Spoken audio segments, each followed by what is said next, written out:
Senate ने पाक फौज और सिक्योरिटी फोर्सेस के खिलाफ मनफी और बदनीयती पर मबनी प्रोपेगेंडा करने वालों को सख्त सजा देने की करारदाद मुतफ़िक़ा तौर पर मंजूर कर ली है। आपको बता रहे हैं, सेनेट का इजलास चेयरमैन सेनेट की ज़ेर सदारत हुआ, जिसमें पीपल्स पार्टी के सेनेटर बहरामंद तंगी ने अफ़वाज पाकिस्तान के हक़ में एक करारदाद पेश की, जिसे इत्तफ़ाक़ राय से मंजूर कर लिया गया है। करारदाद में कहा गया है कि दहशतगर्दी के खिलाफ जंग में और मुल्की सरहदों के तहफ़्फ़ुज़ और दिफा में मुसल्लह अफ़वाज और दिफाई एजेंसियों ने बेपनाह कुर्बानियाँ दी हैं।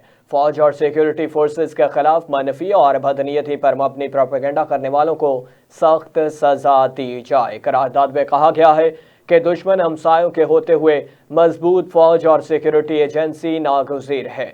सोशल मीडिया प्लेटफॉर्म पर पाक फ़ौज के खिलाफ बदनीयती पर मबनी प्रोपेगेंडा किया जा रहा है। सेनेट का ऐवान हुकूमत से मुतालबा करता है कि फ़ौज के खिलाफ मनफी प्रोपेगेंडा करने वालों को सख्त सज़ा दी जाए।